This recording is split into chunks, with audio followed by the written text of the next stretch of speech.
UEM Entrevista.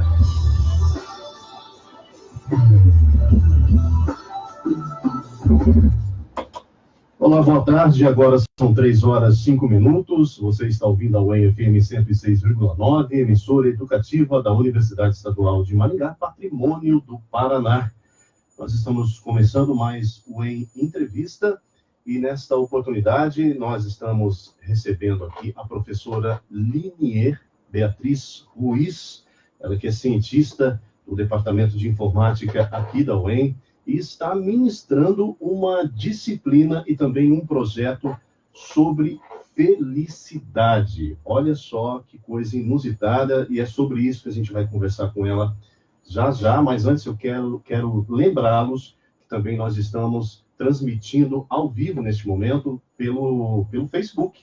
É só você digitar lá no Face Rádio UEM FM e você também poderá nos acompanhar ao vivo a partir de agora, juntamente com a professora Linier. Professora, seja bem-vinda, obrigado pelo convite, sinta-se à vontade, é um prazer recebê-la aqui para a gente conversar um assunto que com certeza vai deixar os nossos ouvintes aí com um gostinho demais de querer conhecê-la também pessoalmente, porque é uma simpatia, desde já a gente já deixa claro isso aqui, né? É uma pessoa, e ao longo da entrevista você vai poder observar isso também, e no mínimo intrigante, né? Falar sobre felicidade em tempos tão difíceis que a gente tem vivido. Enfim, vamos conversar aqui e tentar sermos sucintos, porque realmente é um tema que, com certeza, levaria horas aqui para a gente conversar. Boa tarde, mais uma vez, seja bem-vindo. Boa tarde, estou muito feliz de estar aqui. Muito obrigada pelo convite, pela oportunidade de falar sobre esse assunto, né, dentro da universidade e fora dela, porque a rádio vai ter esse alcance. Então, é muito bom poder falar disso. A gente fica muito feliz de recebê-lo aqui. É um tema muito legal e, como eu disse, né, nós temos aqui muita coisa para falar e vai faltar tempo. Com certeza vai faltar tempo. A professora é capacitada em várias outras áreas. Eu gostaria, até não foi me passado aqui, foi até um erro meu, mas eu gostaria que a professora também falasse um pouquinho dessas outras capacitações que ela tem, porque ela não é só professora aqui da universidade. Não é só engenheira, mas ela também tem outras aptidões. Eu gostaria que a professora falasse um pouquinho, né, dessas outras, apesar que foi uma falha minha, né? Não, que isso. Eu hoje sou diretora da Sociedade Brasileira de Microeletrônica, a sociedade que cuida, né, dos interesses da comunidade de microeletrônica no Brasil, uma área extremamente masculina, então a gente tem um projeto aí também para que as meninas venham a participar mais das áreas de engenharia e de microeletrônica. Eu sou também membro do Comitê Assessor de Microeletrônica do CNPq, do Ministério da Ciência, Tecnologia e Inovações, Comunicações e Inovação. Eu sou coordenadora do mestrado de Ciência da Computação da Universidade Estadual de Maringá. Que mais? Estou membro do comitê do Conselho da EVOA, que é uma aceleradora de startups aqui de Maringá. Enfim, tem algumas atribuições. Várias, né? Em várias áreas. Sou mãe, né? Tenho uma Kombi, todo mundo já sabe disso, é importante falar que é um ponto de felicidade. Tenho uma Kombi, tenho um filho, tenho uma vida, assim, feliz. Ok. Bom, professora, a primeira pergunta, eu acho que é curiosidade também dos nossos ouvintes, porque veio a mim na hora, né? Até comentando aqui com o nosso diretor aqui, o Marcelo Henrique, eu falei, Marcelo, mas o que tem a ver informática com felicidade? Né? Eu acho que é a primeira coisa, porque me veio isso na hora. O que uma professora de informática, de uma ciência exata, está ministrando uma disciplina e também tem um projeto sobre felicidade? A primeira coisa que a gente tem que ver é que no mundo isso está acontecendo, já acontecia, né? Na época de Epicuro, a gente tinha as lições de felicidade nas escolas, isso foi abandonado. E hoje, nas maiores e melhores universidades do mundo, Harvard, Yale, Berkeley, UEM, já tem disciplina de felicidade. O inusitado é que a gente está falando de uma disciplina de felicidade nas áreas de tecnologia. Então, a gente não está falando de uma disciplina de felicidade na psicologia, nas ciências da saúde, nas humanas. A gente está aplicando uma disciplina de felicidade num centro de tecnologia de uma universidade estadual do interior, né? Nós estamos no Paraná, no interior. Então, o que isso tem a ver? Então, nesses estudos dessas grandes universidades e vários estudos que a gente tem no mundo, mostram que a felicidade, o sucesso hoje, ele orbita a felicidade. A felicidade é uma vantagem competitiva. Então, mais importante que o seu intelecto, mais importante que as suas oportunidades, que o seu bolso, que a sua geladeira, que o seu boletim, que o seu carrão, o mais importante hoje é a felicidade, é a vantagem competitiva do sucesso profissional. Uhum. Então, a motivação para ministrar uma disciplina dessa, num centro de tecnologia, né, onde nós temos alunos ali, por exemplo, nessa disciplina, nós temos alunos da matemática, da engenharia química, da computação, veio de um momento único nas famílias, que é o momento das formaturas. Então, eu sou uma alucinada por colação de grau. Eu gosto da cerimônia de formatura, me faz bem, nem sou eu que estou formando, mas eu gosto de estar lá. Eu vejo que é uma festa, as famílias, os avós, os tios, todo mundo está ali comemorando, né, o final ou o começo de uma carreira. E às vezes eu paro no meio daquela cerimônia e vejo meus alunos numa felicidade, com um brilho, aqueles pais, eu falo, gente, por que isso não aconteceu antes? Durante o curso, o que aconteceu daqueles 40, eu só tenho 8 formandos hoje, né? Quantas felicidades foram perdidas aqui, né? Faltaram 32 sorrisos aqui, 32 emoções aqui, tem 32 pessoas faltando aqui. O que aconteceu antes disso? Então, nessa minha inquietude, eu descobri que ensinar felicidade, essas técnicas, né, poderiam ajudar o meu aluno a chegar na formatura, poderiam ajudar o meu aluno a chegar muito mais feliz e ter um curso muito melhor. Ver a universidade como um privilégio, como um momento bom, né, como aquele momento que coroa aquela pergunta que ele veio respondendo desde pequenininho. O que você vai ser quando você crescer? O que você vai ser quando você crescer?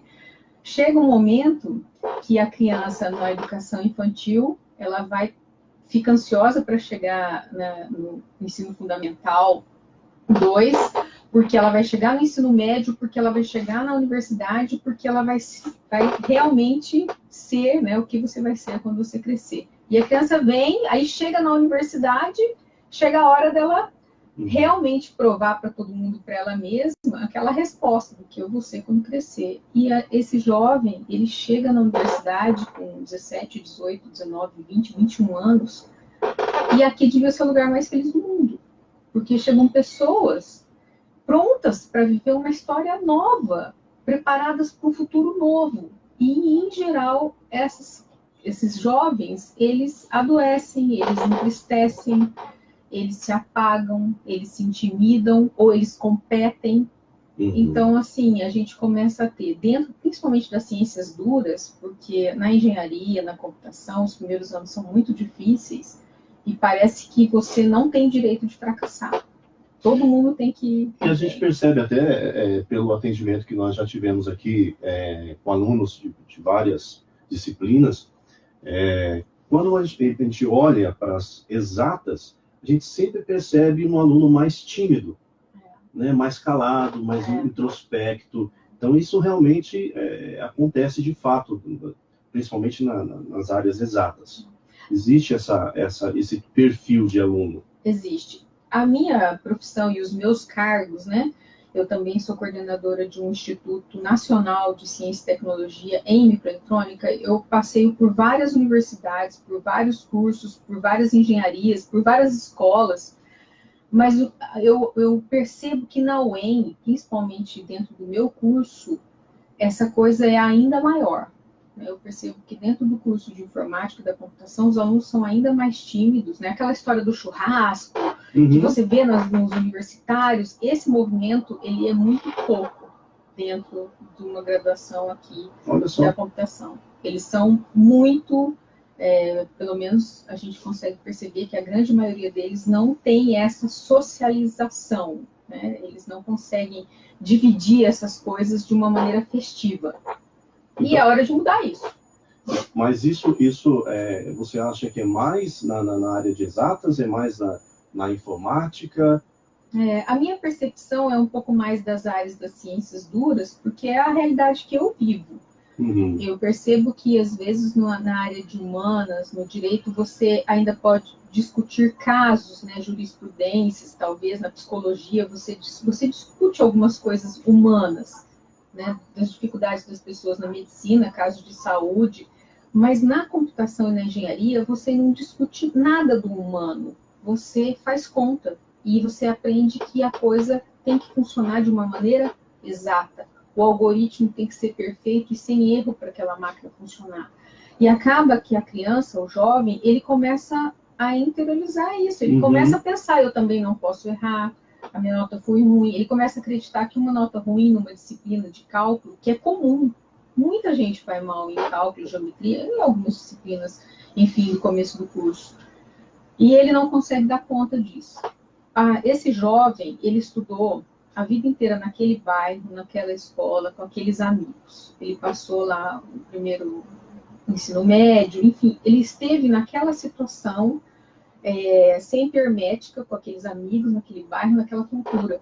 De repente, ele chega na universidade e ele encontra pessoas de bairros diferentes, culturas diferentes, momentos diferentes, famílias diferentes, dentro de uma sala de aula com disciplinas de exatas, de matemática, com professores muitas vezes cansados, né? No esgotamento que a gente tem hoje, a gente tem uma porcentagem de professores já que estão em outro momento das suas vidas, e ele não tem essa condição de entender que o grande coroamento da vida dele, o grande prêmio que era, nossa, agora eu estou na universidade, todo mundo torceu por mim, que esse é um momento de privilégio, de curtir, de se esforçar, né, de ter um equilíbrio emocional e físico. Então, esse aluno ele vai adoecendo.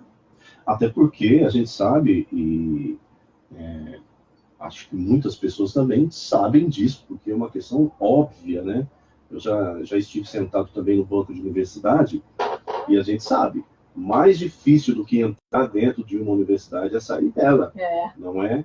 Porque as matérias são pesadíssimas, o volume é muito grande, os trabalhos são muito grandes, então eu acredito também que isso contribua. Agora, de fato, o que a gente percebe, até como eu já disse aqui, por alguns alunos que já estiveram aqui na rádio, a gente observa que eles são bem tímidos, né? Têm dificuldade de se expressar, mas eu acredito também que um pouco deva ser, além do peso da matéria, daquela, claro, né? Todo aluno quer poder desenvolver bem, tirar boas notas, mas eu acho que já vem meio com um estigma de ser superdotado. O que fazer uma engenharia, as engenharias, no modo geral... Ser o nerd, né? Sim, ser o nerd. Então, talvez não seja um pouco isso, professora, também, que os afligem naquele momento, de às vezes não dar conta, de achar que não vai dar conta, mas já sofre por antecedência. Mas às vezes é um aluno brilhante, né? Já teve algum caso de a professora ter um aluno brilhante e de repente ele parar, desistir de algum curso? Vários. Olha só. Isso é o que mais me toca, né? Porque esse exercício da felicidade, de você deixar, por exemplo, a internet das coisas, microeletrônica, e fazer um viés na sua vida pela felicidade, isso exige também de mim, assim, pessoalmente. Não sou psicóloga, né? Não sou na neurociências, então eu me apoio em muita gente aqui na UEM. Existem professoras que me dão todo o apoio, o pessoal da educação. Então, assim, é um desafio grande para mim também. Mas quando eu experimentei esses passos de olhar as circunstâncias de uma outra maneira, tentar buscar esses pequenos exercícios que parecem bobagem, eu experimentei uma condição melhor. E eu acho que esse aluno pode experimentar. É uma geração também muito próxima do mundo virtual, muito introspectiva, muito... Se está num celular, está jogando, está competindo, né? Então, toda forma de extravasar emoções nessa idade, ela está onde? Ela está ligada a uma tecnologia. Né? Ao virtual. Não está tendo virtual. contato mais. A gente tem visto algumas conversas, e volta e meia mesmo na televisão, alguns debates que se fala disso, né? Muitas vezes o filho está dentro de casa, está conversando com o irmão via WhatsApp, via Messenger, ou a mãe está mandando algum recado porque está, às vezes, está chegando em casa, alguma coisa, já está avisando o filho, e por consequência o filho está lá. E imagina, né? Um filho que já é envolvido com informática, eu fico imaginando, né? Ele tem todo mundo que ele quer descobrir. Até tem um filho aqui do nosso colega de trabalho aqui na parte da manhã, que ele faz um curso de informática aqui. Então, muito antes de ele entrar no curso, ele já estava dominando um pouco a informática. E gosta muito de ler livros, né? Esses livros tipo Senhor dos Anéis, enfim.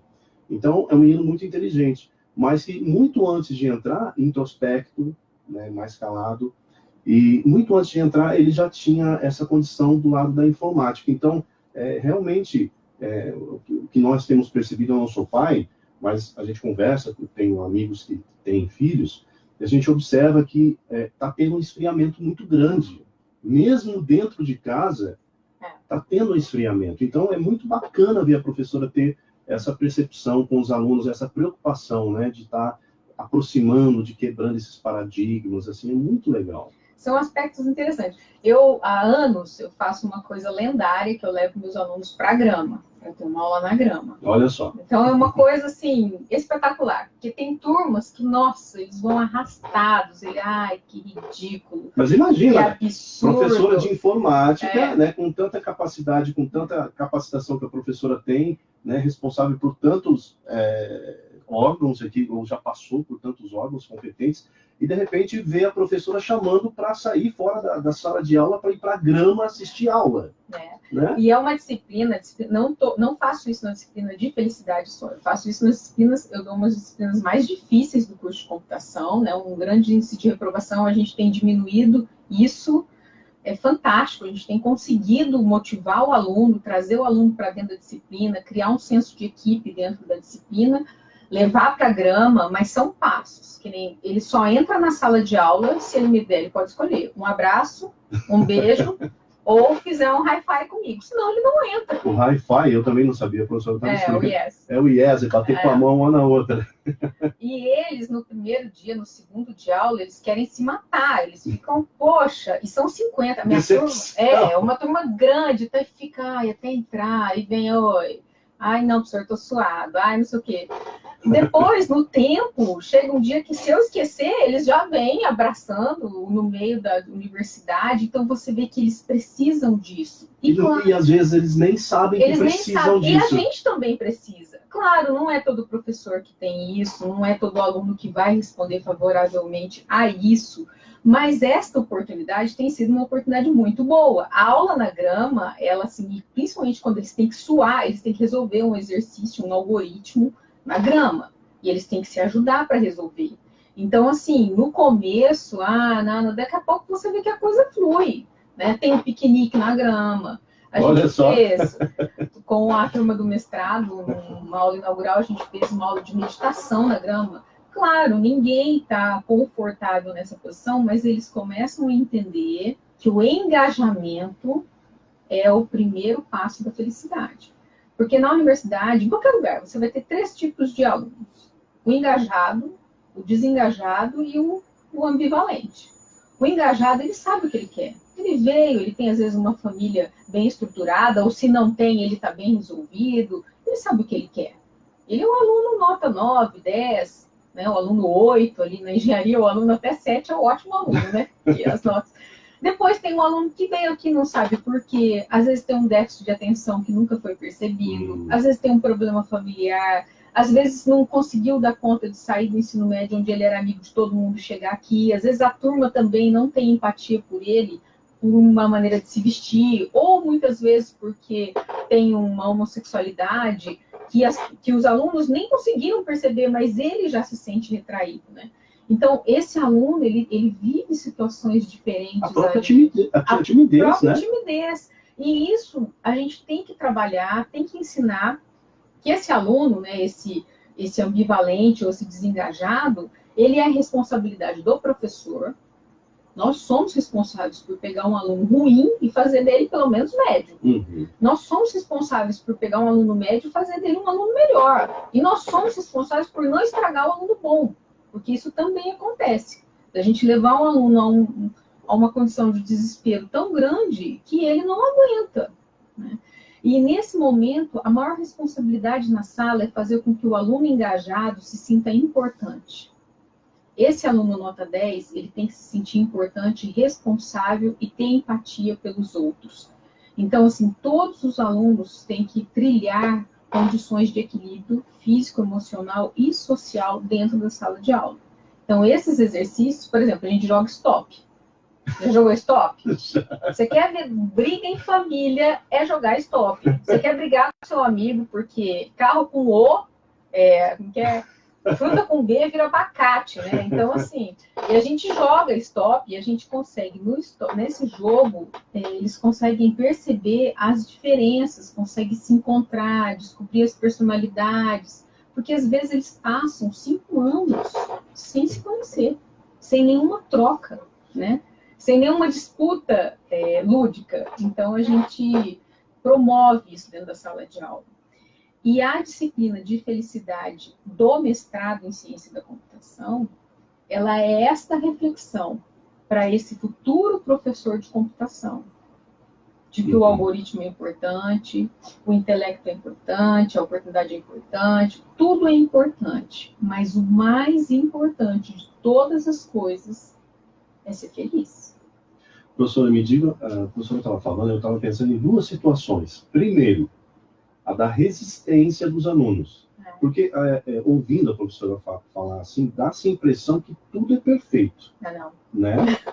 E depois, além da questão da resistência dos alunos, como que fica também a dos pais, a do ponto de vista dos pais? Já teve algum acontecimento de um aluno chegar em casa, porque eu imagino que eles devem ter chegado em casa e falar, pai, minha professora é maluca. Sim. Ao invés de ela chegar e dar aula pra gente dentro da sala, ela levou a gente pra grama, para jogar stop, não é? Sim. Então, assim, no começo, como foi essa resistência? Se existe ainda resistência, acredito que não por conta dos alunos, mas alunos e pais, como foi essa resistência no início? Já acontece a tal da formatura, a festa da formatura é o grande momento, né, que você descobre se deu certo ou errado, porque as mães vêm, fazem questão de abraçar e de agradecer. E de saber quem é a tal professora.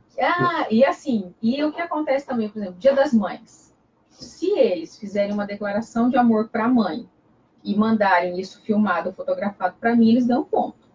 Olha só. Mas como? E não é um ponto assim, não é 10 pontos. Eles ganham uma coisa chamada vale moral. Se chegar aquele pedacinho de média que faltou ali, a gente pode fazer um ajuste técnico se ele tem esse vale moral. Aí você fala assim, mas quantos fazem isso? Muitos. E as mães fazem muito. E as mães mandam o recado também. Numa disciplina que a gente teve de inovação, que a gente tem várias disciplinas, numa de inovação, eles tinham que levar um chocolate para o amigo. Esse era o papel. Só podia pegar um chocolate se você se comprometesse a pegar 2 e levar um para alguém que você gostasse e fizesse o dia dele diferente. Então a gente viu surpresas, gente que a gente nunca imaginou. Teve um menino que ele disse uma vez para mim que ninguém gostava dele. E um outro aluno ouviu. E foi tão interessante que esse aluno que ouviu pegou o bombom e foi levar exatamente para esse que achou que ninguém nunca gostasse dele. E foi nunca era visto. E ele se sentiu mal em receber. Você vê como que ele não estava também disposto a receber. Tem umas coisas assim muito interessantes. Claro, tem ruído, tem colega que não gosta. Já contei para você situações aqui, quando a gente não estava no ar, situações que são inusitadas, que a gente corre riscos, né? Mas são situações de vulnerabilidade que a gente sabe que o resultado, o sucesso, ele tem sido muito mais amplo, né? A repercussão positiva é muito maior do que as dificuldades que a gente tem enfrentado com a disciplina. Então, já contei do caso de um menino que chegou na sala de aula, a gente nessa coisa positiva, de ser feliz, e aí, tudo azul? E ele estava todo vestido de azul. E ele falou, tudo azul, professor. E baixou as calças até a cueca. Então, nessa hora, você fala, o que eu faço? Eu dou advertência, chamo a polícia? Como é que o professor universitário se comporta se ele mesmo abriu as portas para essa coisa, né? Então, mas isso, assim, é muito esporádico. A maioria dos alunos, eles entendem. Eles entendem que é uma situação assim, diferente, que é uma experiência que a gente está fazendo na universidade e que esse resultado vai ter um impacto muito grande na vida deles, principalmente na vida da universidade. Né? A aceitação agora, então, já mudou totalmente. Tem quanto tempo que a professora tem ministrado essa disciplina? Esse projeto Felicidade, que entra em várias disciplinas, tem uma disciplina que chama Linguagens Formais e Autômatas, que é uma das mais difíceis da computação, uma disciplina que chama Informática e Sociedade, que a gente discute muito isso também, tem uma disciplina que chama Computabilidade. Então, ela vem sendo colocado, o método, ele vem sendo colocado, está sendo colocado nas disciplinas ao longo dos últimos 5 anos. Ele vem sendo paulatinamente colocado. E culminou com o projeto Felicidade, e esse ano a gente conseguiu a aprovação do Conselho Acadêmico do Programa de Pós-Graduação em Ciência da Computação, a quem eu devo muito a confiança, né, dos colegas, professores, doutores, todos com excelentes currículos, né, todos doutores na área de computação. Eles foram solidários comigo, né, eles acamparam a ideia, aprovaram a disciplina, e, em especial, os orientadores que motivaram os orientandos a realizarem a disciplina.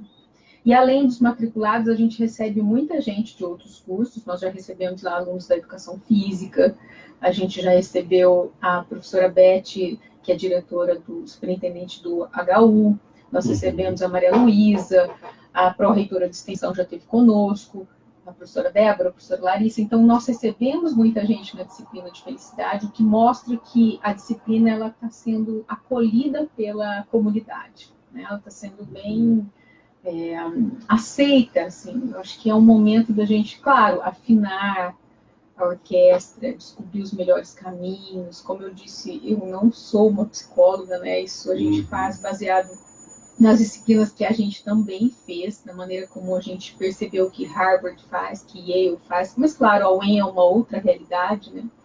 Mas está indo bem. Mas, então, essa percepção, ela não nasceu exatamente das formaturas. A professora já tinha conhecimento de outras universidades que já fazem isso, já tem essas disciplinas, mas talvez a ebulição já tenha acontecido ali, durante as formaturas, os eventos. Mas a professora já sabia disso, né, que acontecia.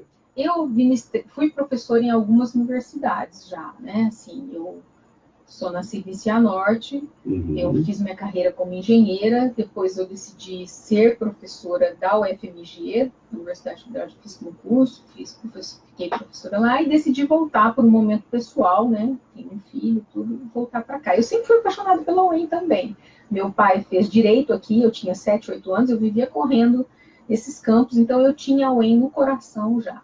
Mas quando eu vim ser professora aqui, eu percebi que a universidade, pelo menos onde eu estava, era uma coisa um pouco mais entristecida. Então eu também não conseguia compreender. Então eu fui descobrindo em outras universidades quais eram os caminhos para resolver esse entristecimento, como eu lhe dei o exemplo de Harvard.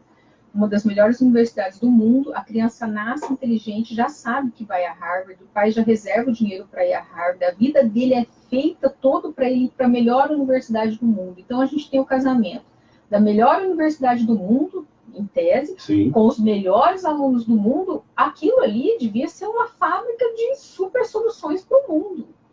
E o que acontece com esse aluno quando ele chega nessa melhor universidade, com toda essa expectativa?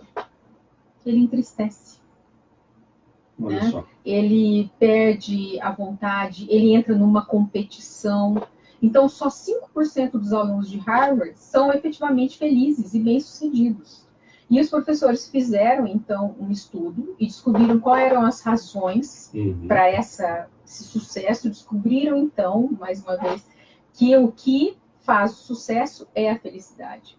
E desenvolveram métodos e mecanismos para treinar essas emoções com esses jovens. E isso foi para mais de 250 mil pessoas em 35 países, inclusive no Zimbábue. Essa disciplina foi ministrada no Pentágono, para a Samsung, para vários CEOs do mundo todo, e isso tem dado resultado. Então, eu não sei se é o mesmo projeto, mas eu ouvi falar alguma coisa na Google também. Também. Todos hoje estão Eles jogam, tem momentos de lazer dentro do trabalho, jogam ali, desde jogos online, até mesmo sinuca, né, momentos de exercício.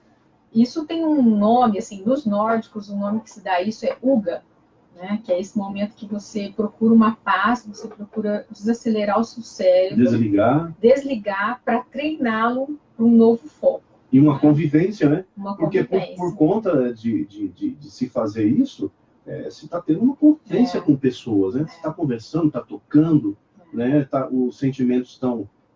outros sentimentos estão surgindo, seja de competitividade, mas uma boa competitividade, seja no momento de conhecimento, jogo, né? De disputa, de troca. Que é uma coisa também que às vezes os jovens hoje também eles disputam um pouco no mundo real. Então, às vezes você chega, e é uma coisa que a gente começou há pouco, só fazendo intervalo, é a questão da empatia positiva.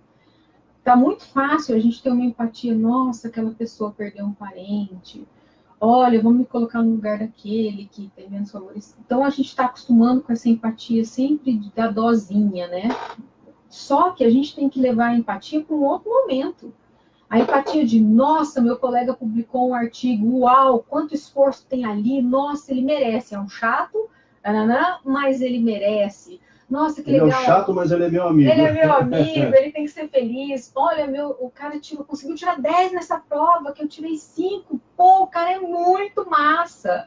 Essa vibração pelo sucesso do outro, ela desperta em nós emoções positivas. O bom dia que você dá a alguém faz muito... O bem que te faz é muito maior do que o bom dia de quem recebe. Ele prepara o nosso cérebro para uma situação em que a gente diz para a gente mesmo, bom dia. Né? Então, isso faz um trabalho todo de treinamento dessas emoções positivas. E isso tudo, por exemplo, se você tem um vizinho ruim e você tem um vizinho gente boa, qual deles você vai dar bom dia? Claro que é uma gente boa, né? Não, os dois. Você vai dar bom dia para os dois porque a educação é de quem? É sua. Ah, sim. O bem-querer, o bem-querer. Eu sei, não é uma coisa convencional, mas a gente tem que treinar isso. E se ele não responder, o problema é dele. Mas a gente vai estar exercendo, né? O duro é quando o vizinho nem olha para tua cara. Não, isso é o que mais acontece. Ninguém merece. Eu particularmente, tenho um assim. Isso acontece, é difícil, né? São coisas que a gente vai treinando mesmo, né? Tirar da gente. Eu aprendi com a professora Larissa que o sorriso é unilingue. Se você chegar no espelho e der um sorriso, o seu cérebro tem toda uma série de coisas positivas que acontecem. E se alguém sorrir para você, você nunca vai saber se é falso ou verdadeiro.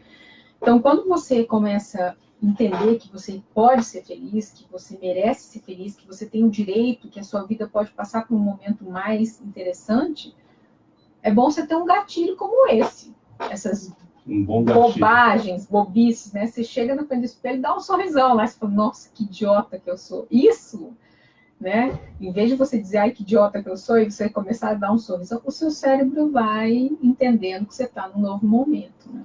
Eu vou emendar junto com... Eu separei três frases, na verdade, aqui. Eu vou emendar com o que a professora está falando, porque talvez o ouvinte possa estar ouvindo aí e dizer assim, mas é fácil eu falar isso. Como é que eu vou chegar na frente do espelho e eu estou depressivo, né? Estou triste e vou abrir um sorriso. Mas aí deu certo aqui com uma das minhas frases. Eu gosto muito do Augusto Cury, e ele diz assim, para a gente ser feliz, aliás, ser feliz é agradecer a cada manhã pelo milagre da vida. É agradecer a Deus, né? Ele fala a Deus, mas aqui independente de religião, é você agradecer a cada manhã pelo milagre da vida. Eu digo para você que está nos ouvindo, você tem feito isso? Né? Abraham Lincoln também diz que ser feliz não é ter uma vida perfeita, mas deixar de ser vítima dos problemas e se tornar o autor da própria história. É mais ou menos isso que a professora tem falado. É isso. Se você está numa situação de sofrimento, se você está numa situação de dor, é muito difícil, né? Mas você tem que entender que isso vai passar. Vai passar. Né? Se você está num momento de depressão, você precisa de um apoio profissional, você precisa de remédios, mas você precisa primeiro acreditar que isso vai passar. Né? Que tem um Deus cuidando de você, de cada situação da sua vida. E se você tem uma situação de inquietude, que você não sabe o que você quer, você precisa acomodar sua alma, precisa buscar esse equilíbrio, precisa buscar esse treinamento, né? Essa paz. A palavra paz é a origem do shalom, né? E o shalom quer dizer nada quebrado, nada perdido, né? Nada faltando. Então, a gente tem que entender dentro das nossas realidades, né, quais são aquelas coisas que realmente me fazem falta, mas mais importante que isso, quais são as coisas que, nossa, que eu mais gosto, que eu tenho, as possibilidades que eu tenho, né? A gente vê também exemplos bíblicos como as pessoas que têm 3 rapazes que foram jogados na fornalha. A Bíblia fala que eles saíram de lá, então todo mundo, nossa, que milagre, eles foram salvos, saíram da fornalha. Mais importante que isso, a Bíblia diz que eles não cheiravam a fumaça. Então, cada dia a gente vai experimentar uma situação difícil, a gente vai sair dessa, e mais importante, a gente não vai ficar cheirando fumaça. Então, é um exercício. Olhar para aquela situação e falar assim, não, isso vai passar. Eu vou dar um jeito nisso. Põe uma música, né, tem alguns passos, Os gatilhos. Alguns gatilhos que você pode ter, alguns exercícios que você pode ter que vão te ajudar. É uma atitude, então, nos posicionarmos diante da tristeza, do desalento, porque não se dá para viver feliz todos os dias. Não. Mas a gente também é dono da nossa vida, então nós podemos tentar mudar, exercitando e colocando em prática alguns gatilhos. Sim. Para que a gente volte para aquele estado, não vou dizer de alegria e felicidade, mas pelo menos que a gente não permaneça naquele estado inerte de perder na vontade, porque realmente a sensação que eu tenho olhando de fora é que as pessoas que se perpetuam muito nesse tempo, ela acaba ficando depressiva. Porque eu acredito em termos, né, naquela coisa do pensamento em que determinadas posturas e pensamentos que nós temos, nós também atraímos. Certo? Sim, é certo é isso? certo. Sim, são vários estudos, como eu disse, eu não sou da área, mas eu sou uma grande estudiosa nessa coisa toda. A gente hoje, bom, o que você tem que entender? Primeiro, que ser feliz é seu direito. Eu diria que é a sua necessidade. As pessoas têm que entender isso. A gente tem que parar de viver essa tristeza, essa coisa, né? A gente tem que ter uma vida mais leve. Nossa, meu trabalho é muito difícil, meu chefe é muito difícil, meu professor é muito difícil, meu aluno é muito difícil, minha vida é muito difícil. Então, vamos olhar de outro jeito. Vamos tentar outro caminho. Se cobrar menos. Se cobrar menos. E achar o gatilho é você ter uma coisa que você, um código seu, todo seu, ninguém precisa saber, né? Que é aquela história, tomar um banho gelado, dar uns pulinhos, assobiar, dar um sorriso no espelho. Alguma coisa você precisa para o seu cérebro entender que a partir daquele dia você decidiu que vai treinar a felicidade. Guerreiros não nascem prontos. Dê um stop. Né? A partir de agora, para. Nenhum jogador de futebol de várzea fala assim, hoje eu vou jogar na seleção. Não, ele vai treinar. Ele vai treinar muito e quando ele estiver na seleção jogando futebol, ele vai ter que treinar mais ainda. A responsabilidade só vai aumentar. Então, ser feliz é um treinamento. Você, mas não sei como, então escolhe um caminho. Vou acordar de manhã, vou tomar um banho gelado, pronto. Bom, e agora? O que eu faço, professora Lili? Agora você vai dizer 3 motivos pelos quais você é feliz. Quais? Tá respirando. Já tá bom, né? Você tem um mundo colorido, essa é uma coisa interessante, né? A cor tem muito a ver com o estado que a gente, no despertar da nossa mente, a gente aprendeu isso na disciplina de felicidade. Então, procurar ter coisas coloridas, eu tenho uma coisa colorida, eu ando com um chaveiro colorido. Ninguém entende, mas o meu chaveiro colorido é o meu ponto de gatilho. É todo barulhento, não estou com ele aqui agora. Mas eu dei um para a professora Maria Luísa, inclusive, o cachorro dela comeu metade do chaveiro, mas... Então, o cachorro não gostou muito. Mas as pessoas não conseguem vou pegar uma hora esse chaveiro. Esse chaveiro que as pessoas olham é uma coisa, parece espalhafatosa. Não, é o meu ponto de felicidade. A hora que eu tô com um problema, uma dificuldade, porque tenho no departamento, tenho problemas e não...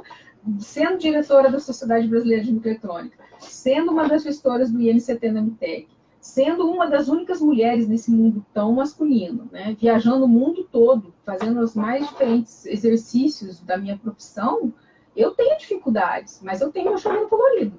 Mas chacoalhou, eu já falo, eu conheço o barulho me faz bem. Então, o chaveiro, é que se eu pudesse, eu andava de Kombi, mas como eu não posso levar minha Kombi comigo, eu levo meu chaveiro. É bobagem, mas tenha uma bobagem na sua vida para te tirar desse ponto de desequilíbrio, né? Para te levar para um ponto de serenidade. E o segundo ponto que você tem que pensar sempre é ter conexões, que é uma coisa que você estava me perguntando agora, né? Sobre essas conexões sociais, né? É importante você entender que você é produto das 5 pessoas com as quais você convive. Então, se você está na universidade e escolher os caras mais pilantrão para andar com eles, seu destino é um só. Né? Diga-me com quem tu andas, que eu direi quem tu és. Então, né? claro, às vezes é mais fácil, porque essas pessoas, elas não têm nenhuma restrição para receber ninguém. Aliás, quanto mais pessoas estiverem com eles nas derrotas, no descompromisso, melhor, porque elas não têm compromisso nem com elas, não têm compromisso de amizade com o jovem. Então, o primeiro erro que a gente comete, muitas vezes, dentro da universidade, é começar a se engajar com pessoas erradas, né? Com os desengajados. Então, ser esperto, esperta. A maneira como você está lidando com a sua vida universitária não está correta. Porque 5%, as 5 pessoas com as quais você convive vão dizer quem você é. Então, às vezes, a gente está com um colega de trabalho muito chato, outro muito chato. Nossa, o ambiente vai ficando pesado. E aí, o que a gente faz? Muda de emprego? Bom, talvez essa não seja uma opção. Mas talvez tentar ser o agente contaminante da felicidade seria uma boa. Começa a fazer pequenas surpresas, mesmo que a pessoa não saiba, para tentar despertar a felicidade naquela pessoa. A gente fez aqui na UEM, na entrada entre os blocos ali para o centro de tecnologia, tem uma série de palavras colocadas nos corredores, lembrando de coisas boas, né? As pessoas vão caminhando por ali, vendo as palavras. Essa é uma coisa interessante, as palavras têm muita importância nesse caminho. A língua portuguesa tem 3 mil palavras que definem sentimentos e virtudes. 2.000 sentimentos, desculpa. 2.000 são coisas tristes, negativas. 1.000 são coisas positivas. Então a gente tem que escolher muito bem, porque a gente está em desvantagem até no vocabulário. Né? Sim, diz que nós nascemos já, quando crianças, né? A gente cresce ouvindo não, não, né? Enquanto crianças, o pai e a mãe estão sempre não. Então, a gente já vem com uma carga. Dizem, né? Eu não sou psicólogo também, assim como a professora, mas a gente já ouviu alguns assuntos a respeito disso, né? Que nós crescemos com esse não. Não pode isso, não pode aquilo, às vezes até com palavras pejorativas, né? De burro, ignorante, né? Crescendo com isso. Então, de fato, até no vocabulário, a gente tem essa negatividade também. Uma situação especial da minha vida, meu avô ficou cego. E o castigo que eles deram pra gente, castigo, pra gente era criança, né? Era ter que ler pro meu avô, porque ele não podia ler. Então, para aquilo era castigo. E o meu avô ganhou muito livro do pensamento positivo na época. E eu me lembro que num dos livros estava escrito assim: se sua mãe ou seu pai ou alguém disse que você não vai ser nada, que você é isso, que uma coisa ruim, escreve no papel e rasga. Essa promissória não te pertence. Eu não me esqueço, eu fiz uma listona, porque eu ia ser terrível, né? E eu rasguei tudo. Eu falei, eu não quero mais compromisso com isso, tipo, você não vai ser nada, né? Porque são coisas que os pais às vezes nem pensam e falam, né?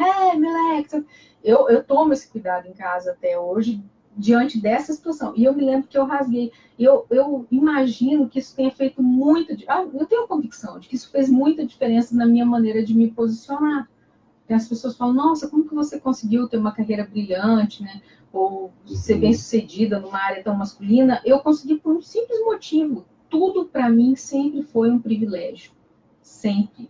Sempre foi bênção. Se não foi bênção, foi lição. Mas sempre foi visto dessa forma. E acho eu que foi por conta desse treinamento que a gente acabou fazendo com o meu avô. Agora, você falando assim, foi fácil conquistar tudo isso? Não, nunca é fácil, que nem eu falo para as meninas, falo para os meninos. Mas, gente, entre o plantar e o colher, você tem que trabalhar a sua terra.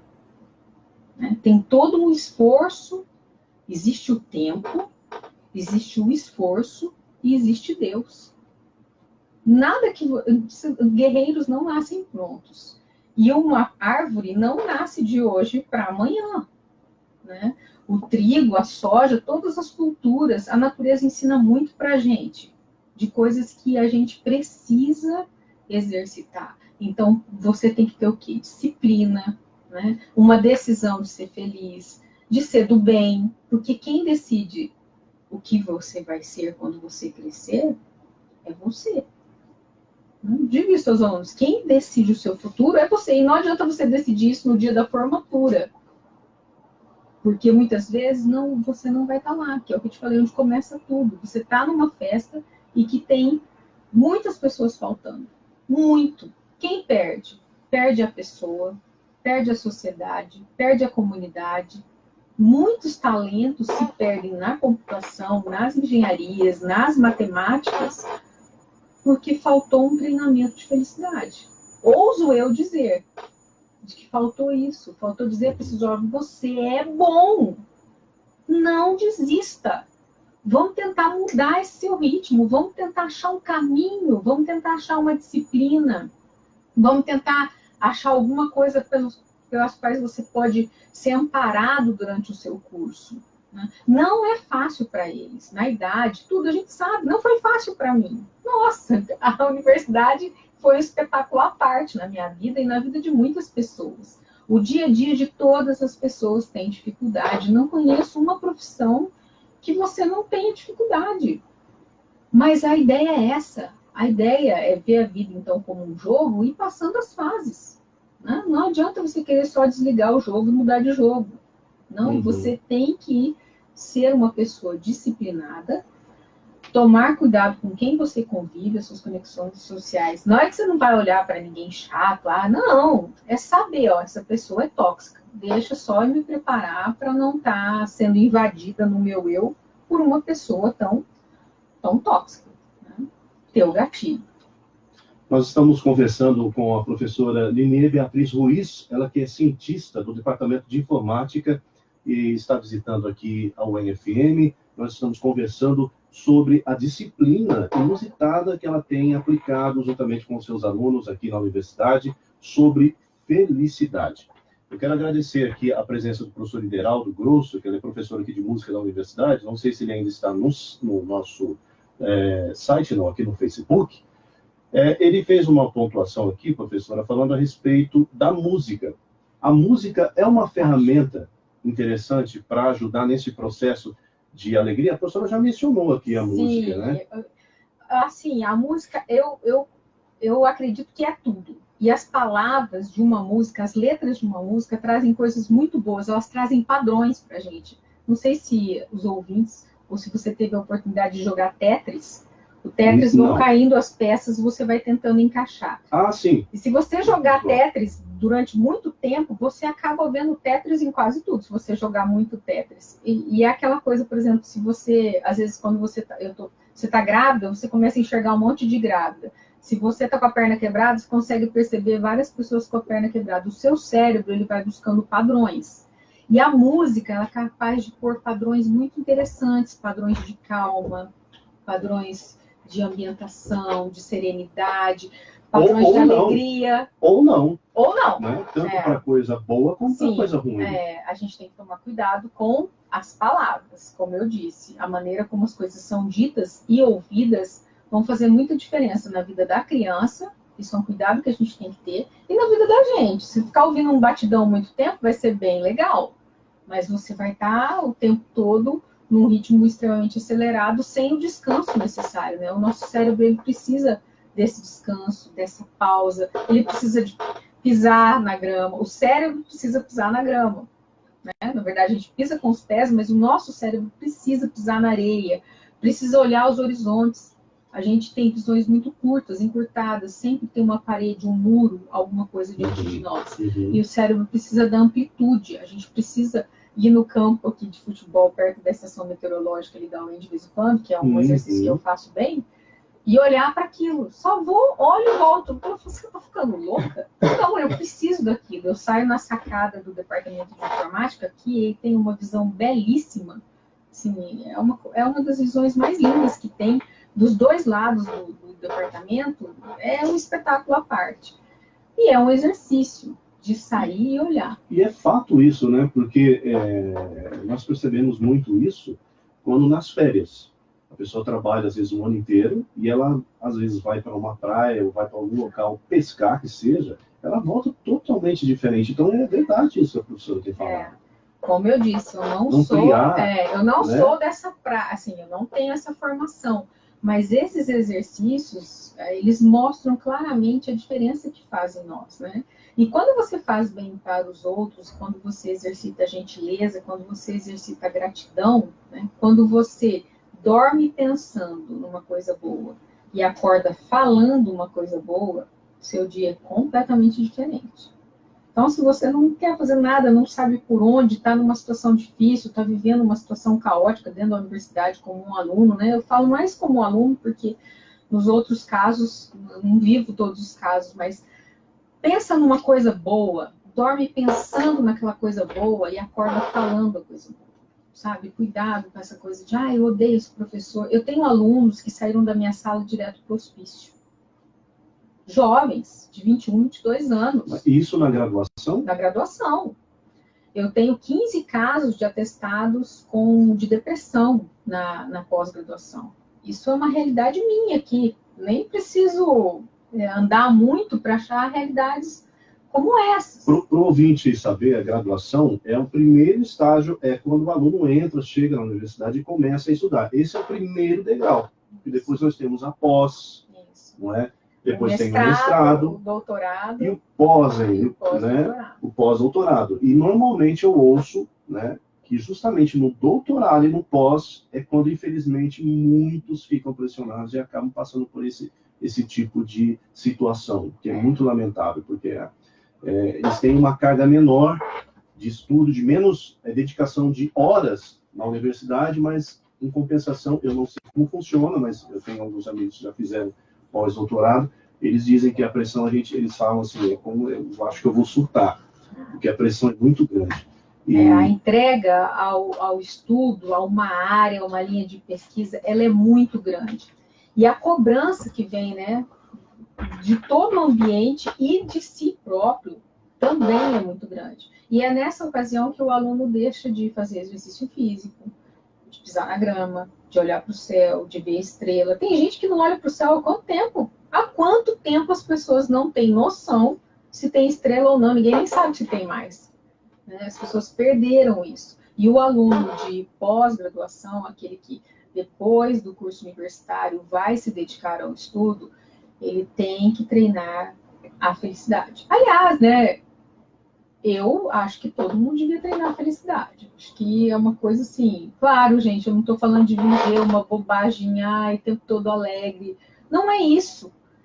É tentar segurar a onda, olhar para aquela situação e falar, é difícil, eu tenho direito de sofrer. Mas eu tenho direito de sofrer quanto tempo? Vou me dar... eu faço isso. Limitar, né? Limitar isso. O meu pai faleceu, eu falei assim, não, eu vou... Claro, eu choro ainda, mas eu falei assim, não, eu vou me dar que tempo eu vou para viver este luto. Tal situação. Então, acho que é comprovado também a questão do luto, né? Mas ele tem que ter tempo realmente para acabar. E se dá essa liberdade, né? Ter a convicção de que você é humano, que você tem vulnerabilidades, e como diz a Ben Brown, que é um livro fantástico, a gente tem que ter a coragem de ser imperfeito. Essa história da gente cobrar a perfeição o tempo todo, da gente mesmo, né? Essa angústia que a gente tem em relação à aprovação do outro, isso está acabando com as pessoas. Professora, e me diga, quais são as próximas etapas? Existe algum projeto, alguma coisa que a professora queira desenvolver ainda, ou vai seguir do jeito que tá bom, os alunos têm correspondido, é isso mesmo? A ideia, né, uma coisa que eu sinto, que eu acho que vai acontecer em mais vezes em outros cursos. Eu imagino que existem várias pessoas aqui na UEM com essa vontade, até com mais capacidade para dar uma disciplina como essa, ou uma coisa muito próxima.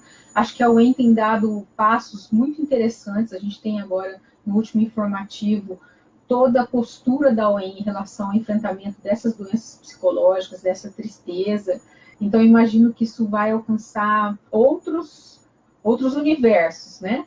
A gente segue com o projeto no ensino médio, então nós estamos nas escolas da região, diretamente em 10 escolas, e mais 5, então 15 escolas. Então não é só na UEM. Não, a gente tem uma escola do empoderamento, a gente vai na escola, dá uma palestra show, fala um monte com a molecada, ensina, eles saem todos lá fazendo uma pose de empoderamento, Assim, isso fica, a gente espera que isso vá ficando, né?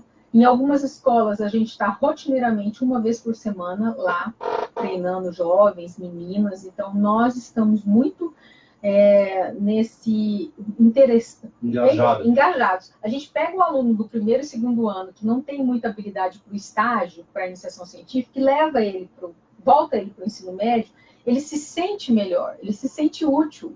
Ele volta para o universo que ele estava, mas agora como universitário. Isso ajuda a autoestima do aluno.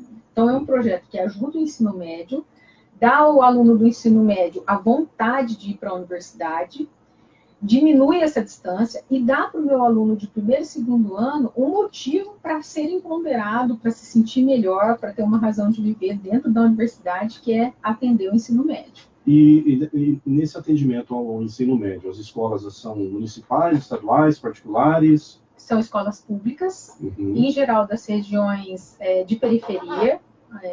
Nós estamos, aqui em Maringá, não estamos nessa situação. A gente está dentro do Instituto, né, de Educação de Maringá. Dia 7 agora, a gente tem um ciclo de palestra de empoderamento com os alunos. Então, nós fizemos, na semana passada, no Colégio Itacirina, em Cianorte, esse ciclo de empoderamento. Nós estaremos também na primeira semana no Instituto Federal do Paraná, a gente tem algumas escolas em Paranavaí.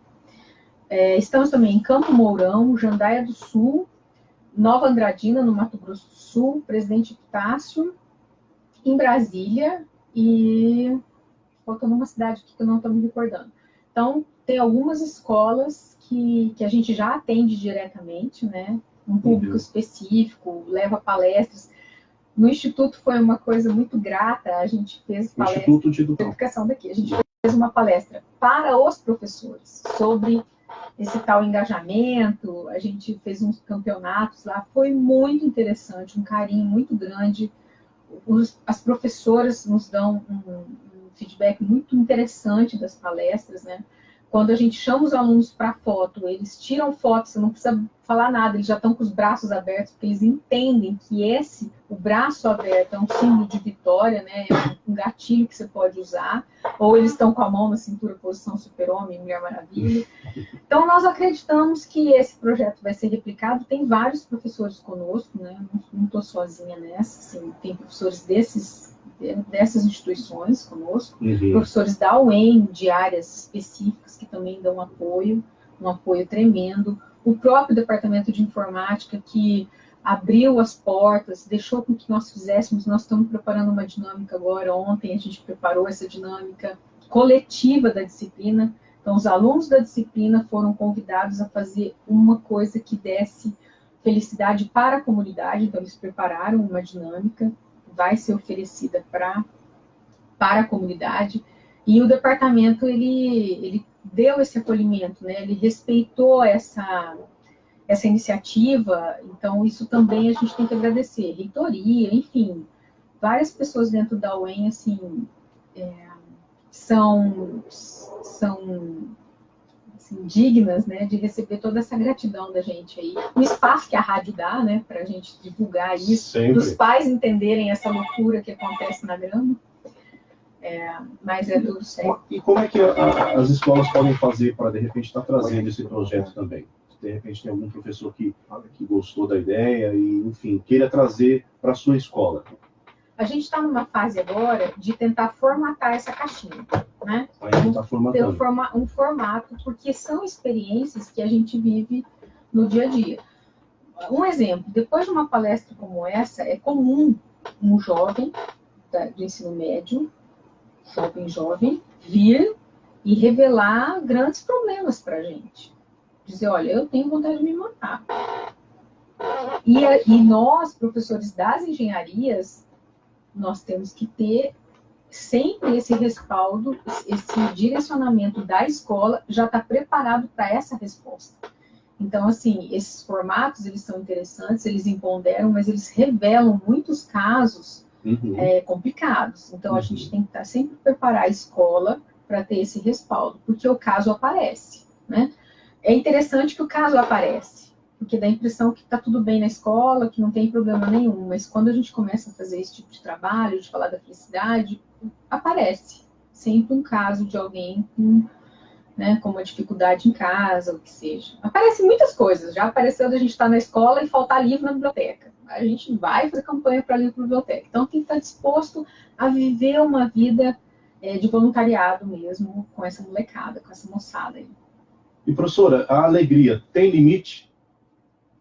Ela tem limite, né? Você tem que cuidar com o outro, porque a empatia é isso. Você pode estar extremamente feliz, alegre, dentro de todas as suas possibilidades, de todo o seu treinamento, de tudo que você tenha superado no seu dia a dia, em situações difíceis, mas tem o outro. Então, essa alegria, ela tem que passar por uma empatia coletiva, de sempre cuidar do outro. E é a diferença de dó e compaixão. Sabe a diferença de dó e compaixão? Dó é quando você olha para uma situação, tem dó, mas você não pode fazer nada. E compaixão é quando você vê uma situação, seu coração aperta e você diz, o que eu poderia fazer para melhorar isso? Naquela hora, a sua alegria tem um limite. Quando você exercita ajudar a pessoa na compaixão, aí sim, a sua alegria pode ficar sem limite, porque você exercitou o seu melhor com o outro. E a máxima que diz que a felicidade está dentro de nós? A felicidade está em todo lugar, gente. Porque a felicidade é um equilíbrio, né? A felicidade está em você, como vários outros sentimentos. Você vai escolher o que você quer. Né? Se você tiver um problema e focar no problema e falar mal do problema e atribuir a alguém o problema, você viver o problema, o que vai estar dentro de você e fora de você é o problema. Mas se você estiver focado, estiver com um problema e dentro de você tiver a felicidade, você vai ter uma condição de equilíbrio para entender que precisa de uma estratégia inteligente para sair daquele problema, daquela condição de sofrimento. Você pode estar naquela condição de quietude porque te fizeram mal, então você precisa entender quanto de perdão você tem que liberar para essa situação e o quanto você tem que se proteger para não entrar no ciclo de novo. Isso acontece com muitas meninas que sofrem dentro da universidade diferentes tipos de situações. Uhum. E se você provocou isso, você tem que liberar perdão para você e ter um compromisso muito claro de que você não quer ser aquela pessoa que provocou tudo aquilo. Você quer mudar. Por isso que a felicidade ela é uma condição de equilíbrio e ela é uma decisão. Né? É ver a vida de uma maneira leve, positiva, né? Ter uma sobriedade, uma serenidade nas coisas, né? Respirar antes de qualquer atitude. As pessoas hoje não respiram. Acontece uma situação, fecha no trânsito, nossa, você já está pronto para a defesa, você já está... Não, peraí. Tem muito aluno que às vezes vai mal na minha prova, nem sabe a nota, já começa a chorar. Não, professora, não sei o quê, pô, não sei o quê. Eu falei, gente, calma lá. Você não sabe ainda qual foi a condição, você não sabe ainda o que aconteceu. Às vezes tem um concurso público, passam 3 pessoas numa vaga. A terceira pessoa fala, morri, né? Eu passei em terceiro, só tem uma vaga. Você não sabe. Você não sabe se aquela pessoa de primeiro lugar vai casar e vai morar na Noruega. Você não sabe se aquela pessoa passou em outro concurso. Calma, né?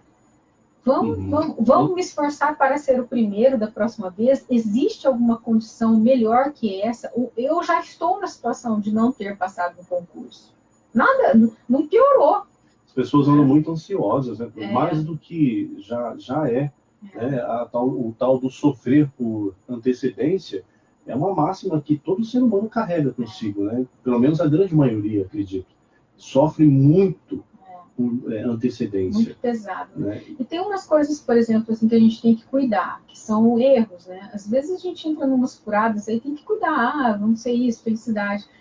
Eu comentei há pouco com você, o meu filho tem um projeto Valores na escola. E o projeto Valores é um texto que vai para minha casa para a gente ler juntos e responder umas perguntas.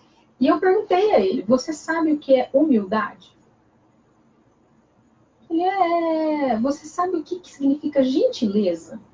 Ele tem quantos anos? 11 anos. Você sabe o que significa generosidade? O que é um ato de generosidade? Você já viu generosidade alguma vez?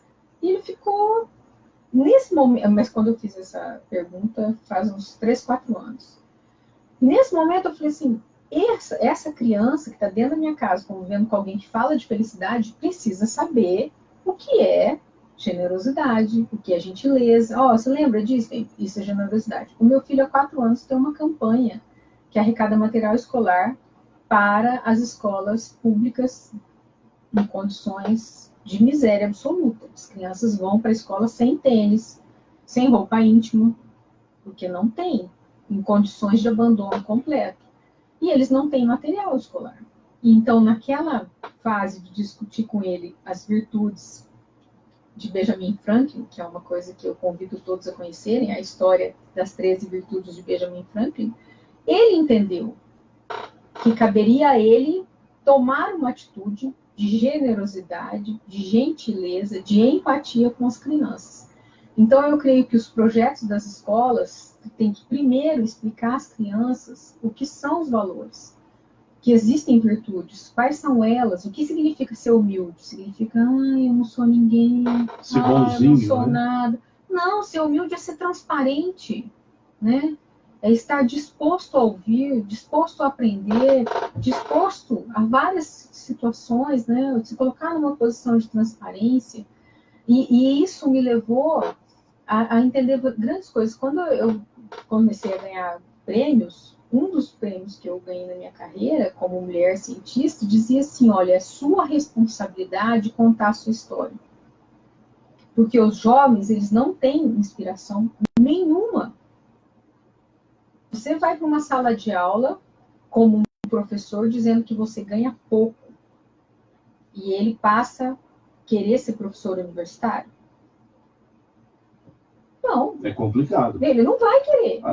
Até porque nós temos visto aí o contingenciamento que tem sido feito na educação, que agora, graças a Deus, parece que está invertendo, né? Eles estão começando a liberar esses valores do CNPq, enfim, todas as áreas de investimento na educação, aos poucos, está aparentemente normalizando, mas é difícil realmente para um aluno que pretende ser um professor olhar para um quadro desses, de contingenciamento de todos os aspectos, né? Sucateamento das universidades, enfim. Não dá para a gente não olhar para esse lado. Não ter uma perspectiva negativa.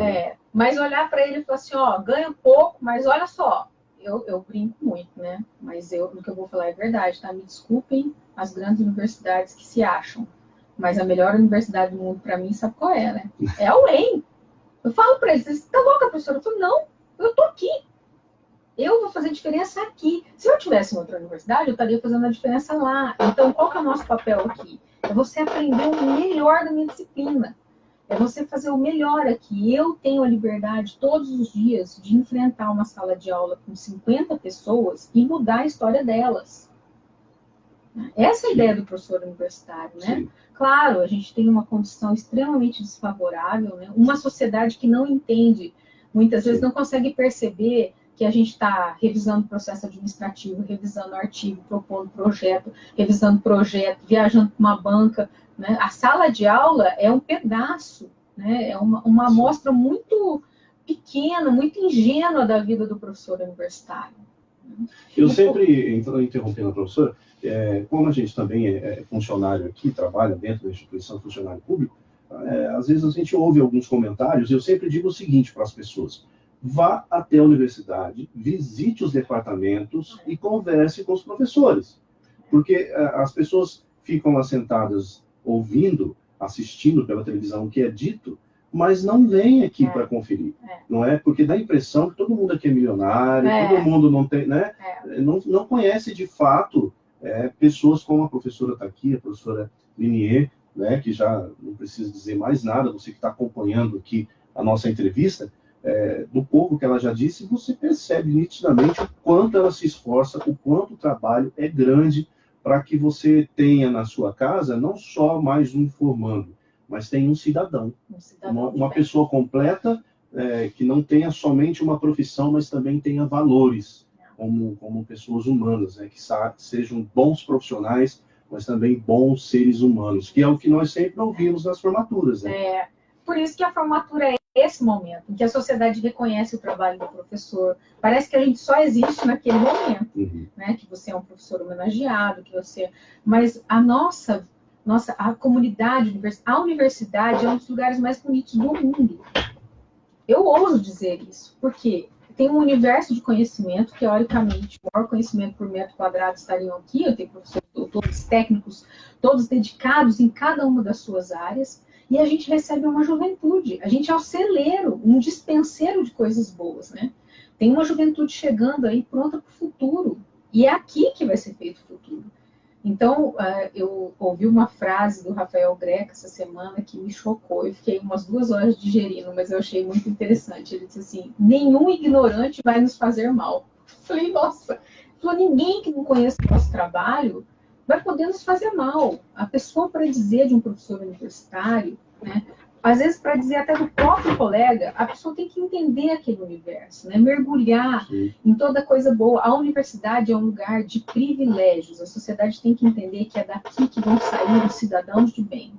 É aqui que nós vamos fazer a melhor parte. O seu filho é entregue aqui para nós. E é interessante que os pais não entram na universidade. Vira um lugar assim sublimado, né? A gente fez uma reunião de pais, incrível isso. A gente fez uma reunião com os pais das alunas das engenharias, porque os pais não conseguiam entender como que aquelas meninas que só tiravam 10 começaram a tirar pouca nota, ficar fora de casa um tempão. Então, a gente fez uma reunião aqui e foi muito interessante. A gente descobriu que a UEM também precisa desmistificar algumas coisas, né? A gente não tem tempo, a gente faz tantas coisas, pode acreditar, a gente faz muitas coisas, né? E às vezes não dá tempo de ter esse relacionamento com os pais. Também não cabe isso, né? Eles, teoricamente, a gente tem aqui já pré-adultos prontos para o mundo. Mas foi muito interessante as respostas e que a gente ouviu dos pais na ocasião, né? Muitas vezes até de olhar para o orgulho de ver seu filho na universidade, né? E ainda mais a UEM. A UEM é uma universidade do interior. Ela faz diferença nesse lugar. Quantas mulheres vêm aqui, fazem cursos, podem ter seus filhos, viver nessa cidade, né? Ela está presente em vários campos, ela faz história, ela mobiliza todo um modelo econômico, né? Social, estrutural, cultural. Olha o que a UEM tem de projetos de extensão,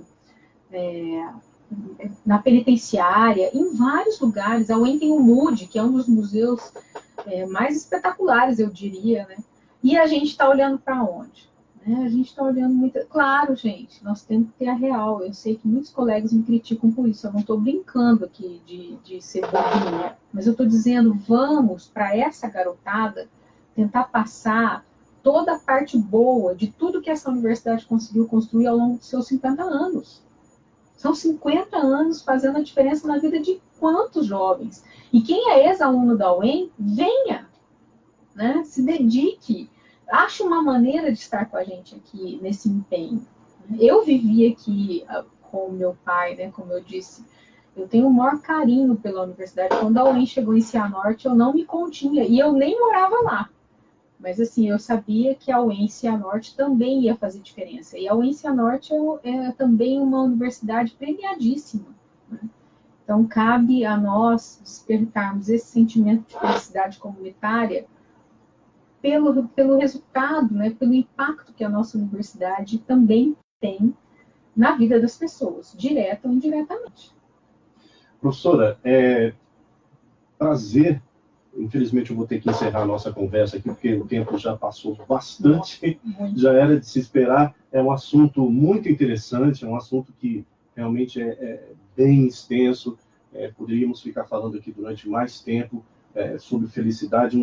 Está muito em voga agora, né? Já que nós saímos agora do mês passado, que é um mês que fala sobre suicídio, e eu acho muito interessante e importante as pessoas estarem despertando para algo que é tão importante e tão ligado no dia a dia de cada um de nós e que tem a ver com a questão da felicidade diretamente. Então, desde já, eu quero deixar aqui particularmente a minha alegria de saber que temos professores preocupados como você aqui dentro da universidade, não só em formar pessoas técnicas, mas também seres humanos. Então, muito feliz de conhecê-la.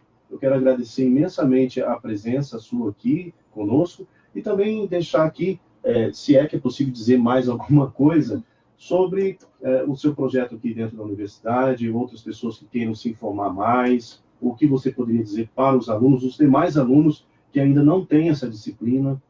Fique à vontade. A felicidade, ela não é uma opção. Ela é uma decisão.